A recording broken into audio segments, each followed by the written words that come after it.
ఈరోజు సంకష్టహర చతుర్థి. ఈ సంకష్టహర చతుర్థి నాడు ఈ కథను విన్నా వినిపించిన వారికి కూడా కోటి జన్మల పుణ్యఫలం మరియు జీవితంలో ఎటువంటి సంకటాలు లేకుండా, అంటే మనకు బాధ శోకం అనేది లేకుండా ఉంటుందన్నమాట.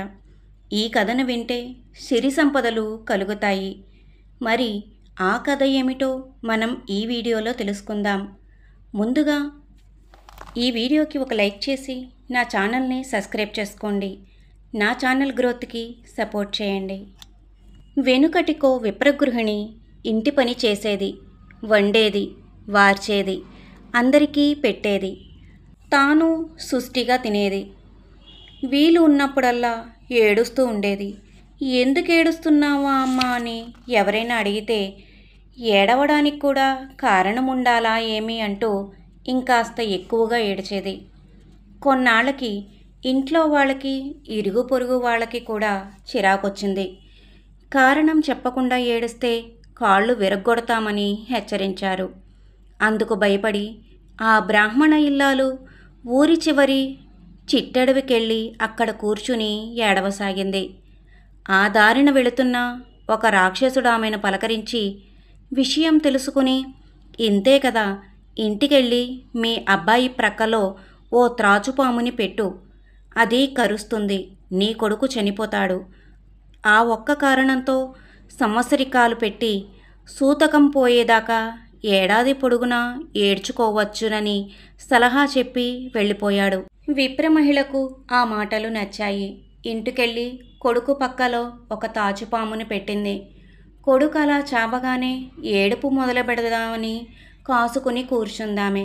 కానీ ఆమె కొడుకు ఆ పాముని తాకగానే అది కాస్త బంగారపు మొలతాడుగా మారిపోయింది. తనకు బంగారం దొరికిందని ఆ కుర్రాడు మురిసిపోసాగాడు. దాంతో ఈ శోకానాల సోమిదమ్మకి ఏడ్చే అవకాశం పోయింది.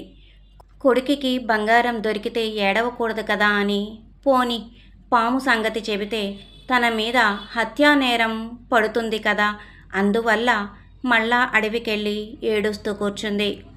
ఈసారొక సాలెవాడు కనిపించి, నీ కూతురి బొట్టు పెట్టెలో ఓ తేలుని పెట్టు, అది మీ అమ్మాయిని కుట్టగానే అవంకని ఏడు అని చెప్పి వెళ్ళాడు. ఈ పద్ధతి బాగుందనుకుని ఇంటికెళ్ళి బొట్టు పెట్టెలో తేలుని పెట్టి అది తన కూతురినెప్పుడు కరుస్తుందో ఎప్పుడు ఏడుద్దామా అని నిరీక్షించసాగింది. కానీ తీరా కూతురెళ్ళి బొట్టు పెట్టెలో చెయ్యి పెట్టగానే ఆ తేలు కాస్త చేర్చుక్గా మారిపోయింది. ఆ పిల్ల ఆ చేర్చుక్కని కూడా అలంకరించుకొని తోటి పిల్లలతో చెమ్మచెక్కలాడడానికి వెళ్ళిపోయింది. ఈ ఎత్తుగడ కూడా విఫలం కావడంతో విప్రమహిళ మళ్ళా అడవికి వెళ్ళింది. అక్కడో కిరాతకుడి తారసపడి, నీ పెంపుడు పిల్లికి విషం పెట్టి నువ్వే చంపేయ్, ఆ శవాన్ని ఒళ్ళో పెట్టుకుని దర్జాగా ఏడు అని చిట్కా చెప్పి వెళ్ళిపోయాడు. సరేనని ఇంటికెళ్ళి పిల్లిని చంపి శవాన్ని ఒళ్ళో వేసుకొని ఏడవడం మొదలుపెట్టింది.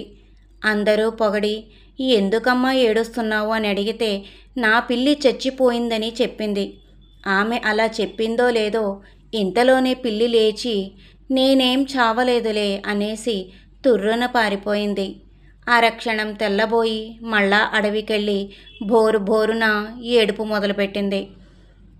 లోక సంచారార్థం అటుగా వచ్చిన శివపార్వతులామెను పరామర్శించి విషయం తెలుసుకుని చిరునవ్వులు రువ్వుతూ, సాధ్వి, మా తల్లి, గతంలో నువ్వు గణేశుడి నోము పట్టి ఉల్లంఘన చేశావు.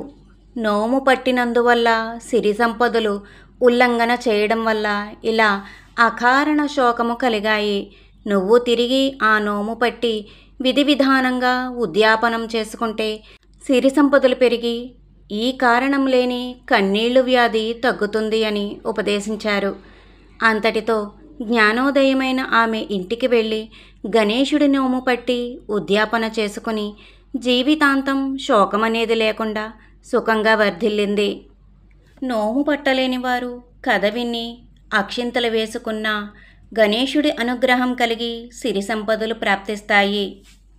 ఈరోజు సంకష్టహర చతుర్థి కాబట్టి ఈ కథ విని ఈ స్తోత్రాన్ని పఠించి గణేశుడి ఆలయానికి వెళ్ళి 3 లేదా 11 లేదా 21 సార్లు ప్రదక్షిణ చేసి గణేశుడికి ఉండ్రాళ్లను నైవేద్యంగా సమర్పించండి.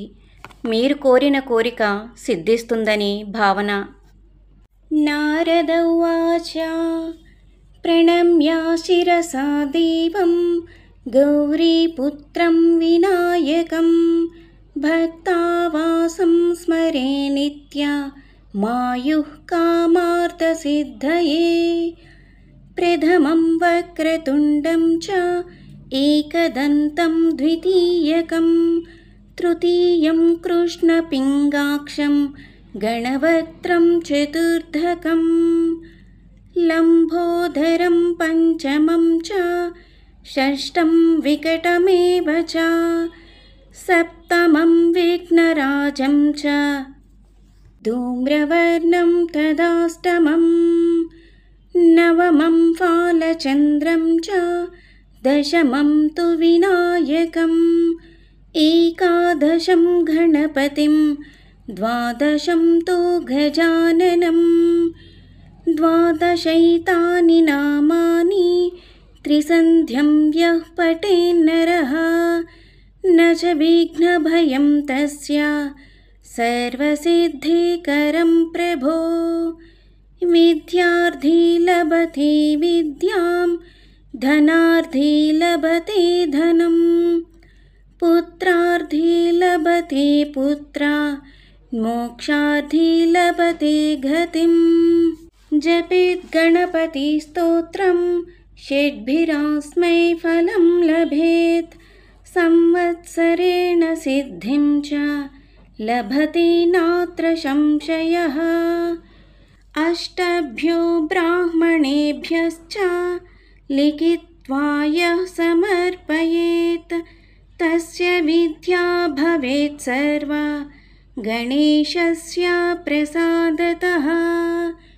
ఓం శాంతి శాంతి శాంతి. ఓం ఘం గణపతయే నమః.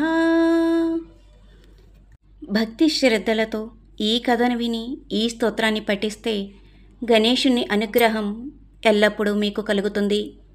నా ఈ వీడియో కనుక మీకు నచ్చినట్లయితే లైక్ చేయండి, షేర్ చేయండి, సబ్స్క్రైబ్ చేయండి. నా ఛానల్ గ్రోత్కి సపోర్ట్ చేయండి. ఓం శ్రీ గణేశాయ నమః.